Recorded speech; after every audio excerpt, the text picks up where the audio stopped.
Hi,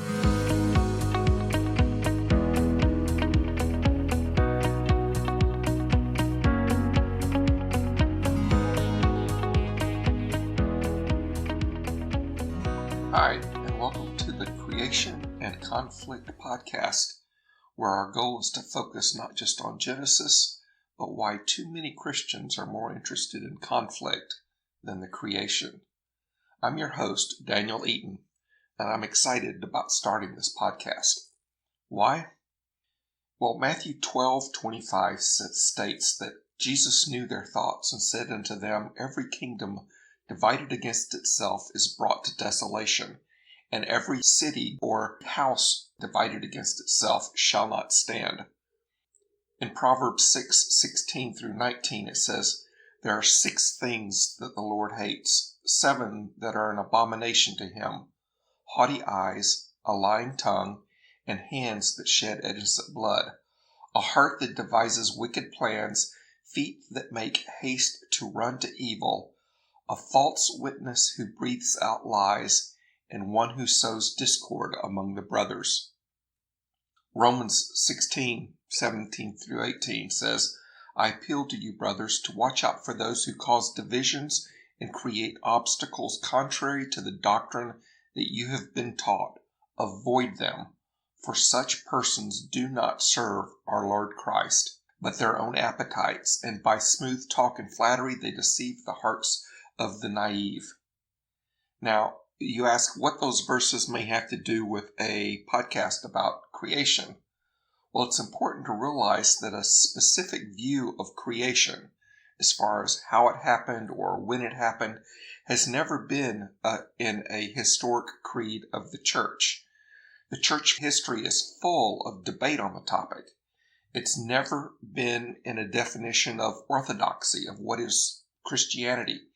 Even the modern-day Chicago Statement on Biblical Inerrancy doesn't require a specific view of creation, even though that might have been the intent of some of the attendees there. Paul taught that sin entered the world through one man, Adam, both in Romans 5 and 1 Corinthians 15. He even refers to him as the first man, Adam.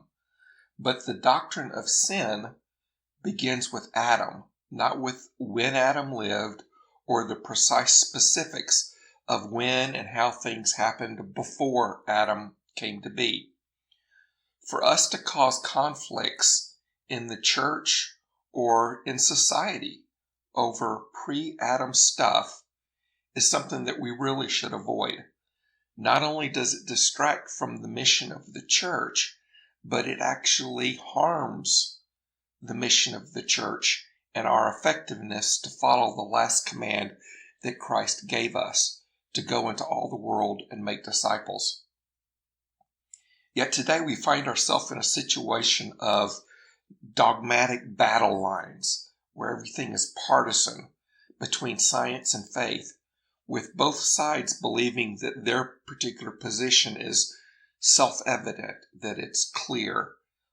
But as G.K. Chesterton put in his 1933 biography of Thomas Aquinas, the quarrel between science and religion is the clumsy collision of two very impatient forms of ignorance. I love that particular quote, and I'll tell you why. Soldiers that are fighting for a cause, particularly in a volunteer army, believe in their cause. And when they go to war, they're not going to have their minds changed by any claims or statements from the other side. Basically, their mind is closed. Not only is their mind made up to the point that they're willing to go to battle over it, but they're also in a defensive position because they believe that any view contrary to their own is an attack. More often than not, it's perceived as a personal attack because our faith is a very personal thing.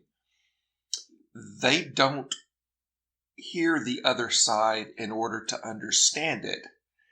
If they listen at all, it's to listen to rebuke or defend their own beliefs against what the other side has said. So neither side is actually learning from each other. To mix our analogies a little bit, they've jumped the gun, believing that they have all the information that is out there. It's basically the Dunning-Kruger effect. If you're not familiar with that, it's basically the belief that the least amount of knowledge that you have on a particular topic, the more confident you are that you're right about that particular topic. So as knowledge level increases, your level of confidence decreases. You basically understand that the more you know, the less you know. But people that have only been taught one particular view, and they've been taught that that particular view is the Christian view, and that particular view is foundational to the gospel or even a requirement for salvation itself, are overly confident and not as knowledgeable as they should be on the topic. If we're ever going to mature past a second grade understanding of one of the most complex chapters in the Bible, Genesis 1, we're going to have to approach it again as a student or as a juror. A juror decides what legal truth is by letting all sides of the case put on their own case, and then they make the decision. They don't just listen to the prosecutor put on the prosecution and listen to what the prosecution spins as the defense's case. They let the defense put on their own case with their strongest arguments, leaving out all the straw men that might be created in the debate. And then they make their decision once all the information is in. Now, most people learn about creation from one interpretation. And if they've studied other interpretations at all, it's what their particular point of view has to say about those particular interpretations. And in a lot of cases, those depictions are gross distortions, if not outright fabrications, of what the other position holds. So we'll get into that more as the podcast develops. But that's why these verses that I mentioned are so critical, particularly the one about creating obstacles contrary to the doctrines that you have been taught, because smooth talk and flattery is being used to deceive the hearts of the naive, the people that are the least scientifically literate are having speakers come in with fancy titles or cute accents, spreading a lot of disinformation, spreading a lot of innuendo and a lot of suggestions to lead people to conclusions that are not really true. So we need to approach this topic as if we are in a college literature class and studying Genesis 1 and seeing Genesis 1 for the first time to see what it actually says, what it doesn't say, and a lot of the complexities that are in this chapter that we don't normally see whenever we think of it as a 6-day creation flannel graph lesson that we received in Sunday school as a child. So that's what this podcast is going to be about. It's going to be about the conflict. It's going to be about why the conflict is unnecessary, how the conflict is harmful. Several of the main views, I've got about 16 lined up that we'll get into to some level of degree or the other. We're going to discuss the history of some of these main views. Because we are pretty much required to get there due to some of the creation models out there, we're going to get into controversies over the flood. Was it global? Was it local? Did it kill everybody or not? And eventually, we will get into some of the other controversies or debates within the church. Things like end times, eschatology. Because believe it or not, one's view of end times can impact what they see in Genesis, and one's view of Genesis can impact their view of eschatology. So we'll get into that. That'll be a whole podcast in and of itself. But before we get into Genesis, we have a lot to cover in this introduction, including who I am and what you can expect from this podcast and how it's laid out. As I said before, my name's Daniel Eaton, and I got interested in this topic very early on in the mid-60s to late 60s when I was doing my first genealogy project with my mother and my grandmother. And I learned that my grandmother's parents and grandparents, my grandfather's parents and grandparents, came from a religious environment where a flat earth was taught in the early 1900s. Now, at one time, that was a lot more shocking than it is today because there is a revival of flat earth thinking and proponents of a flat earth today. But that really piqued my interest about why would a church teach this. And so I got into a study of biblical cosmology a little bit as I got my first adult Bible in the mid-70s. It was a Schofield Reference Bible, if anybody remembers those. And with all of the cross-references in there, I was able to go and follow what all the Bible had to say about things like this firmament. And so I got into that a little bit. But my biggest influence during this time was actually a subscription that my parents had to Acts and Facts magazine. It was a little pamphlet that came out every month or two from the Institute of Creation Research. Institute of Creation Research is kind of the father of the most popular ministry in this area today, Answers in Genesis. It was founded by Henry Morris, who co-wrote the book in the early 60s that basically started this modern revival of young earth creationism as a new set of arguments for an old belief. And we'll get into that when we get into the history of things a little bit more.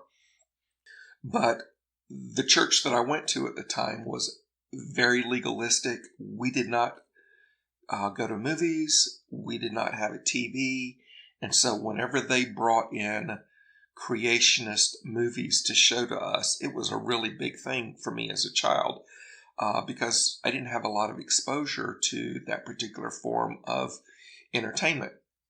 And so I've just grasped this idea of young earth creationism with both hands. It was what the church taught. I was told it was what the church had always taught, and that basically nobody believed otherwise except those that had been fooled by Darwin. All that changed, however, in the early 1990s when I was listening to a Christian apologetics radio show here in the Atlanta area, and they were interviewing Hugh Ross about his recently published or upcoming book, Creation in Time. And for the first time in my life, I was exposed to the idea that, hey, there are Christians out there that actually believe something different than I do about creation. So that got me into a study of about 24 different views of Genesis. Some of the people that have influenced me the most in this particular area was the recent findings of John Walton in his Lost World series. John Selhammer's book, Genesis Unbound, opened my eyes to some different things. Michael Heiser's excellent Genesis series on YouTube taught me some new things that I didn't know. And there's also two podcasts that I really have gotten a lot from. One is the Bible Project. They have a series of YouTube videos as well, but their Torah series on Genesis and the Old Testament series on where they discuss Genesis are both very good. But then they also have some theme videos and podcast episodes relating to heaven and earth, relating to covenants and how they work, relating to the image of God and what it means to be created in the image of God. All these things have been very instrumental in me putting together pieces that I had, and I wasn't quite sure how some of these things fit. The other podcast that I've really been enjoying of late is the Bema podcast, BEMA. And it is from a Jewish perspective on Genesis and on the Torah, showing how people from an Eastern mindset understand Genesis versus our more logical, sequential Western mindset. And they've pointed out some things that I had previously not seen in Genesis. And so things from all of these sources are going to be included in this podcast, as well as a lot of things that I have seen in the text that I have not seen argued elsewhere. That may be for a very good reason, because I may be wrong. But I basically got to the point that after studying so many different views of Genesis, I could actually read Genesis without the filter or the rose-colored glasses of one particular view of this is what Genesis says. And when I went back to it and I studied it with an open mind and I studied it without all of these preconceptions of what was in there, I actually learned a lot more from the text than I ever had before. And so that's the purpose of this podcast. It's to return to Genesis, trying to do it without the quote-unquote benefit of our existing worldview and our existing culture and our existing preconceptions of what the text says, and learn new things from the text. My goal is to not change your mind over what particular interpretation you have of Genesis. My goal is to expose you to things you haven't seen in the text before, and to show you why the church has had such a long history of accepting different views of the text, and why the Eastern mindset and Western mindset see it totally different, and why it's okay to be a Christian and hold to some of these other views.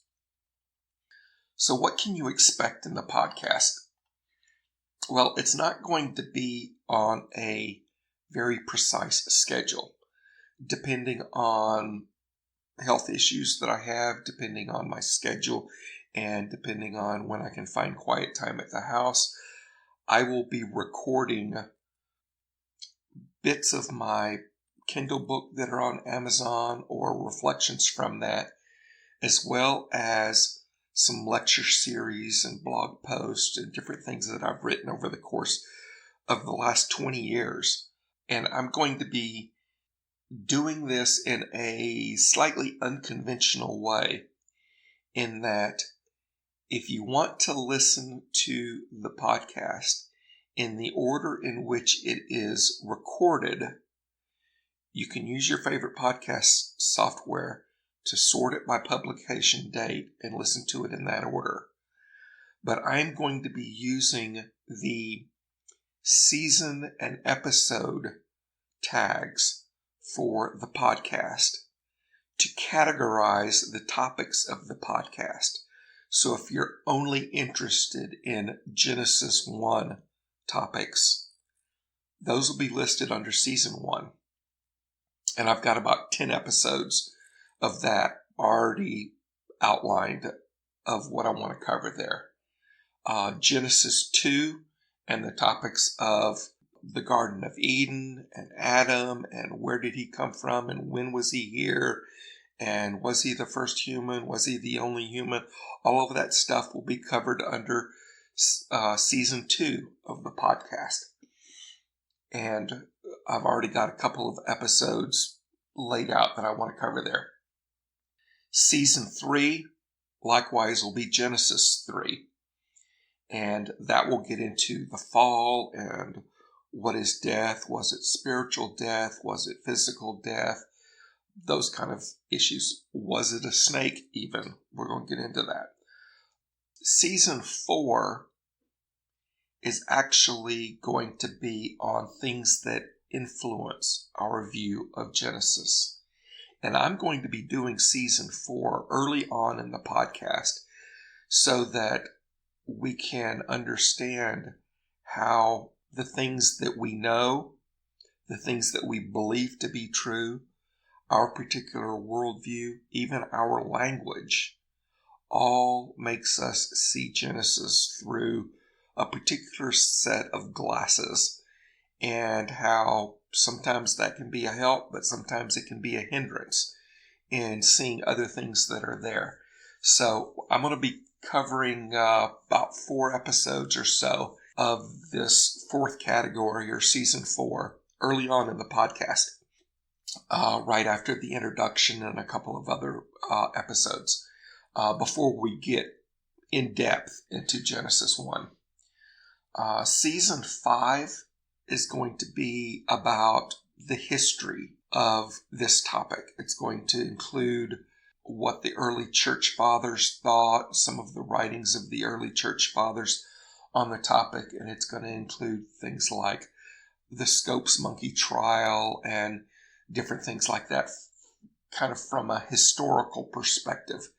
We'll also get into things like the changes to what is called creationism today over time and how that has evolved, and exactly where the current modern day version of creationism or scientific creationism, which kind of segued into biblical creationism, where all that came from. Genesis 6, going back to lining up seasons with chapters, is going to be covered in season 6. And there's 3 or 4 episodes there that I have planned. That will include the extent of the flood, whether it was local, whether it was global, whether there were people that survived or not. There's a whole lot of stuff in Genesis 6 that we'll get into. But because flood geology is so central to young earth creationism, we're going to have to get into the flood stuff as well. And the final season that I have planned is season 7. And that is going to be news and current events. And so I hope to get into the recent court decisions as it related to teaching creationism in school, and the recent court decisions that relates to teaching intelligent design in school. We'll also discuss news items that may come up that may relate to creationism. We'll discuss, for example, the court cases related to the taxpayer funding of Ken Ham's Ark Encounter Ark Park as a modern news story. But as there are additional things that come up, with maybe this being a political season and maybe some of the candidates come out with a particular view on creationism or how old the earth is or evolution or any of those kind of things, season 7 will basically cover that kind of stuff.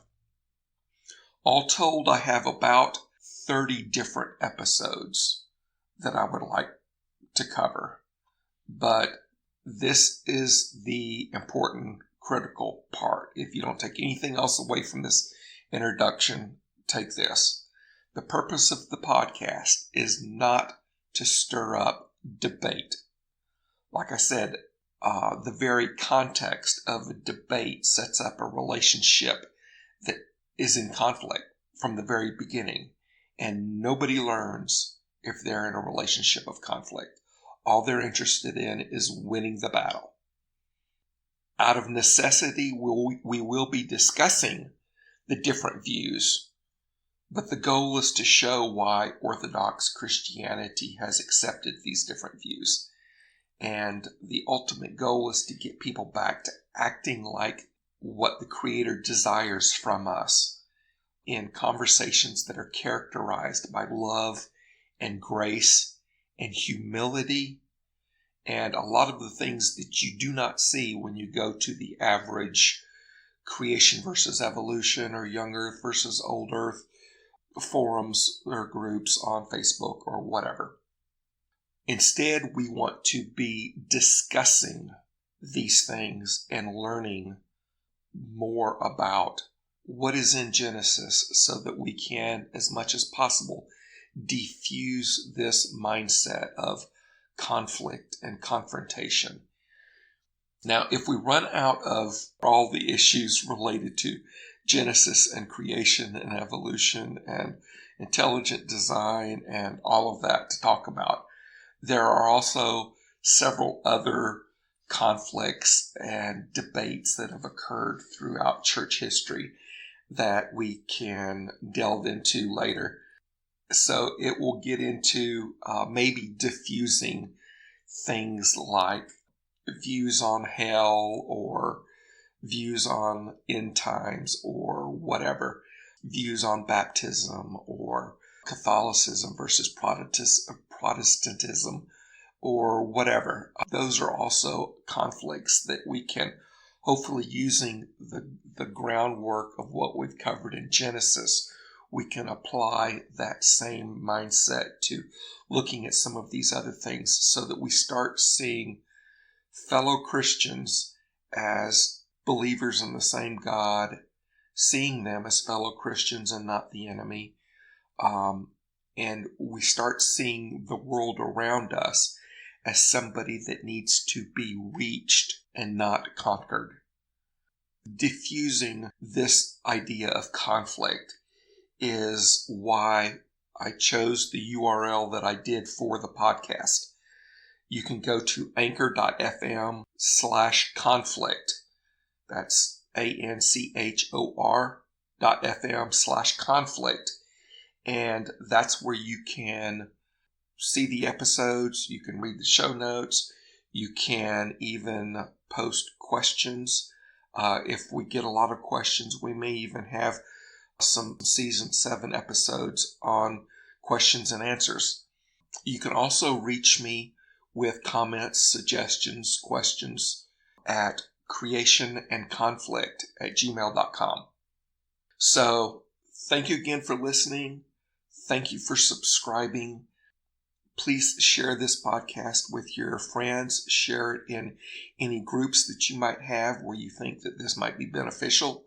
If you want to use this as a basis for a Bible study discussion or something like that, that's great. That's what it's for. But I appreciate your support, and I look forward to doing this project with you. It's going to be a fun time.